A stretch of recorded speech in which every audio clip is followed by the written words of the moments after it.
Je ne sais pas si vous vous rendez compte, on va rentrer en 2022, on devra rembourser nos prêts. Ça veut dire des investissements, on a emprunté les recettes. Quand on emprunte, normalement, c'est pour faire un investissement qui va faire du chiffre d'affaires. Là, on a emprunté des recettes, il n'y a pas de chiffre d'affaires.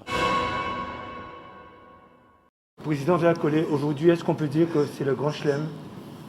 Oui, enfin, l'élection, c'était avant. On a gagné les 44 membres. C'était une élection très dynamique, très difficile, avec des fois des petits dérapages. Mais pour moi, l'élection est derrière nous. C'est une belle victoire, mais la vraie victoire, et celle qu'on doit engager, c'est la victoire du pays. Alors, une question, Président, si vous permettez, que tout le monde se pose.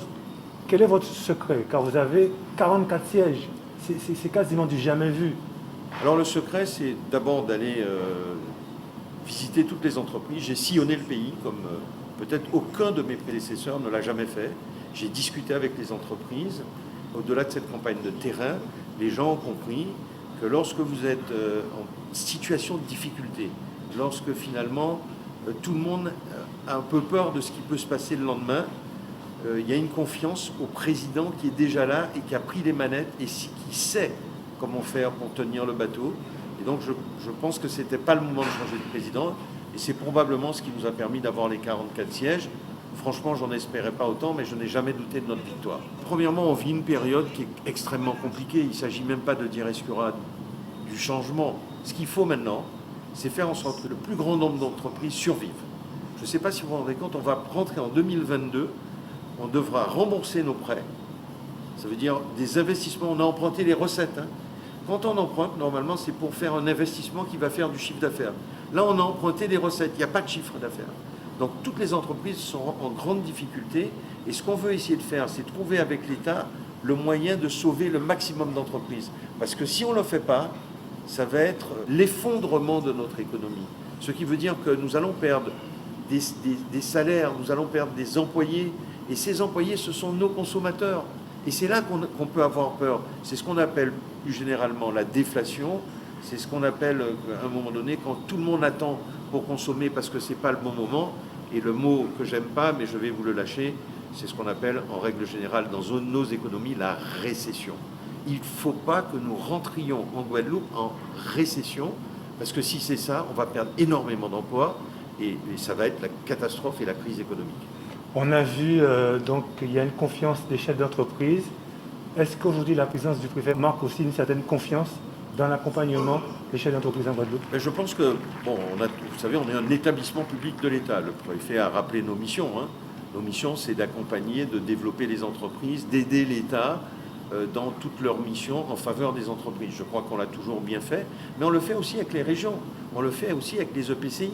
C'est-à-dire que nous sommes là pour accompagner tous ceux qui sont en responsabilité de l'économie pour pouvoir faire mieux pour l'entreprise. Et en faisant mieux pour l'entreprise, ils font mieux pour nos concitoyens. C'est aussi simple que ça. Et vous terminez, Président, un mot sur cette crise sociale. Elle est terrible, elle vient au plus mauvais moment. Ceux qui l'ont initiée, pour moi, sont irresponsables. On ne peut pas, lorsqu'on est dans une crise sanitaire, comme on l'a connue, avec toutes les difficultés, choisir ce moment pour finalement, j'ai envie de dire, porter le dernier coup d'estocade, pour pouvoir nous mettre à terre. C'est comme ça que je vois ça. Parce que quand vous avez les difficultés qu'on connaît et que personne ne peut ignorer, pourquoi choisir ce moment pour bloquer le pays? Il y a une forme de suicide collectif dans cette affaire. Alors, Monsieur le Préfet, vous êtes venu aujourd'hui assister à l'installation de la présidence de Patrick Villers-Cotterêts. Alors, dites-nous déjà un petit peu votre sentiment sur la situation actuelle en Guadeloupe, la crise sociale. Là, je suis venu installer la nouvelle chambre après les élections. Vous savez que c'est un moment qui est symbolique, mais qui est aussi important, puisque c'est ce qui permet à cette nouvelle chambre de pouvoir se constituer avec la présidence et ses bureaux et de pouvoir donc commencer sa mission, la mission qui lui est confiée, qui est une mission d'intérêt général et de service public, comme vous le savez. La situation en Guadeloupe, elle est une situation qui est compliquée, mais on sent bien qu'il y a un certain nombre de sujets sur lesquels il faut que nous puissions avancer.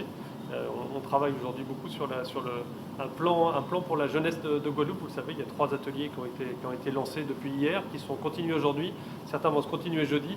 L'idée, c'est vraiment de faire remonter un certain nombre de points de diagnostic et puis de solutions potentielles que nous pourrons porter, faire arbitrer par Paris pour donner ici un certain nombre de perspectives. Et puis, puisqu'on parle de la CCI, il y a notamment un sujet qui est extrêmement important, qui est celui de l'emploi, de l'insertion, de l'adéquation entre les formations qui existent en Guadeloupe et les emplois qui sont ici à disposition des jeunes Guadeloupéennes et des jeunes Guadeloupéens. On voit bien qu'il y a une adéquation entre les deux qui n'est pas bonne. Aujourd'hui, on a un taux de chômage qui est important et dans le même temps, on a beaucoup d'entreprises qui recrutent. Et vous voyez bien qu'entre les deux, on a un sujet d'adéquation qui est extrêmement fort. Monsieur Bossuet, qu'est-ce que vous attendez de la Chambre de commerce exactement, précisément? La Chambre de commerce, comme je le disais, elle a une mission collective. Moi, ce que j'attends d'elle, c'est qu'on soit en travail de partenariat.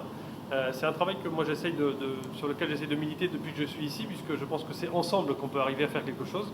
Et bien là, c'est la partie de l'ensemble qui est le secteur économique, le secteur des entreprises, quelle que soit la taille des entreprises, quel que soit le secteur d'activité, avec la Chambre des métiers et de l'artisanat aussi, avec la Chambre d'agriculture. Voilà, ces trois chambres-là, ce qu'on appelle les consulaires, pour nous sont des partenaires qui sont essentiels, puisque c'est avec eux qu'on fait les diagnostics, c'est avec eux qu'on peut travailler sur les solutions d'avenir, sur l'activité. Je viens de parler de l'emploi des jeunes, mais il y a plein d'autres sujets sur lesquels il faut qu'on travaille avec eux, avec donc ces acteurs-là, avec la région et avec le département.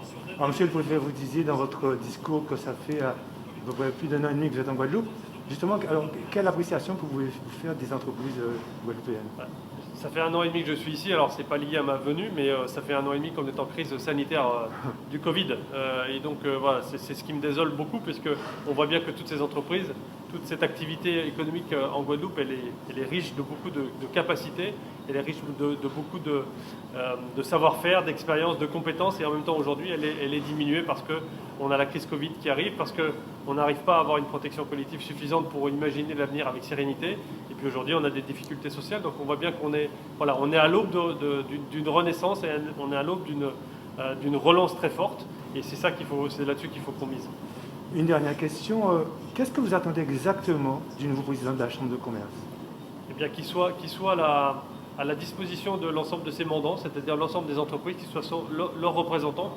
Quand je vais m'adresser à la Chambre des commerces, je m'adresserai à son président et puis à son bureau, et avec eux, c'est de représenter l'ensemble des secteurs d'activité, l'ensemble des entreprises de la Guadeloupe.